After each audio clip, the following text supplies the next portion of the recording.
Like, share, subscribe and click on the bell icon to never miss an update from Epic.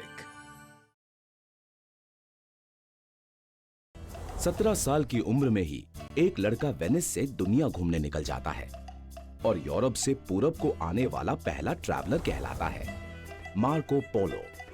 इन्हें कौन नहीं जानता। वो भारत में सबसे पहले कहां गए, मोती खोजने का कौन सा अनोखा तरीका यहां देखा और जब पायरेट्स उनके पीछे पड़ गए तो उन्होंने क्या किया, आइए देखते हैं।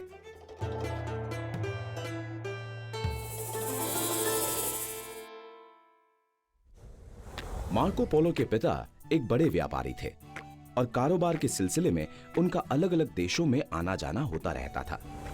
वो मंगोल के शासक कुबलाई खान, जो कि चंगेज खान के ग्रैंडसन थे, उनके साथ व्यापारिक संबंध बेहतर करना चाहते थे और इसलिए वो 17 साल के मार्को को लेकर मंगोल के दौरे पर निकल गए।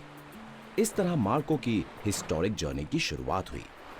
वो शुरू से ही बहुत तेज और गुणवान थे और मंगोल पहुंचते पहुंचते उन्होंने 4 भाषाएं सीख लीं, टर्किश, पर्शियन, अरबिक और मंगोल। कुबलाई खान उनकी भाषाओं के ज्ञान से बहुत प्रभावित हुए और उन्हें अपनी कैबिनेट में अधिकारी पद दे दिया। अब मार्को का काम था कुबलाई खान का दूत बनकर सेंट्रल एशिया के देश और साम्राज्यों का दौरा कर उनसे समझौता करना।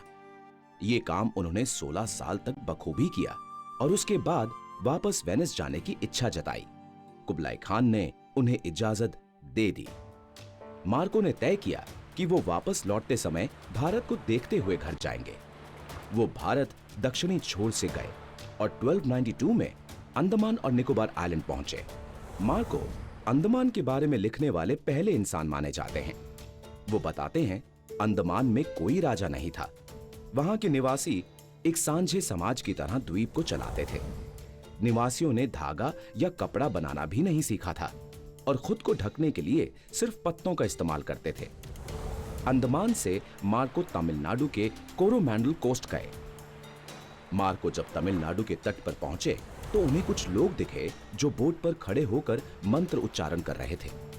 उनकी जादू टोने में रुचि थी, तो वो उनके पास गए और उन्हें मोती कैसे खोजे जाते हैं इसके बारे में पता चला।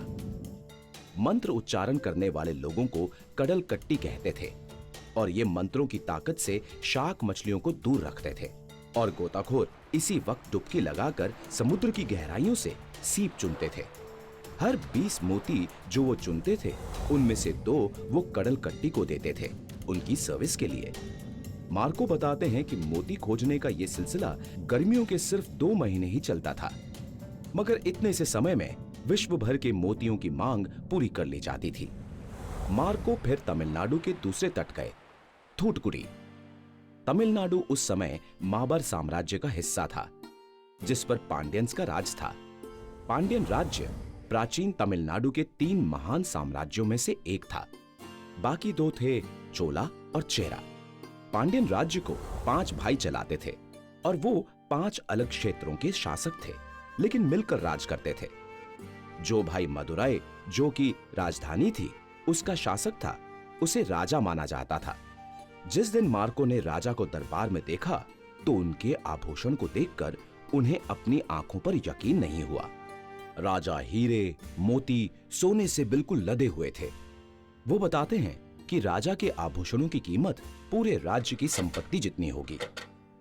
पांड्यन राज्य का एक वसूली से जुड़ा कानून मार्को को बड़ा मजेदार लगा।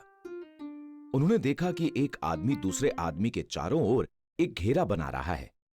पूछने पर उन्हें पता चला कि कानून के मुताबिक जब उधार लौटाने का समय खत्म हो जाए तो उधार देने वाला कर्जदार के चारों ओर गोला बना देता है। अब कर्जदार उस घेरे को छोड़कर कहीं नहीं जा सकता जब तक वो कर्ज लौटा ना दे, और अगर उसने ऐसा किया तो उधार देने वाला उसके साथ जो चाहे करे, उस पर कोई कानूनी कार्यवाही नहीं होती थी। 13वीं सदी में सफर करना इतना भी आसान नहीं होता था। समुद्री डाकुओं का खतरा हमेशा बना रहता था। एक बार मार्को पोलो भी इनके चक्कर में आ गए। मार्को ने शिप को भगाया, लेकिन पायरेट्स भी बहुत चालाक थे। उनकी कई शिप समंदर में एक के पीछे एक तैनात थीं। वो अब पायरेट्स के आमने सामने थे। क्या हुआ उसके बाद मार्को का? क्या किया उनका पायरेट्स ने? क्या वो समंदर से जान बचाकर जा पाए? जानने के लिए देखिए इस एपिसोड का पार्ट 2।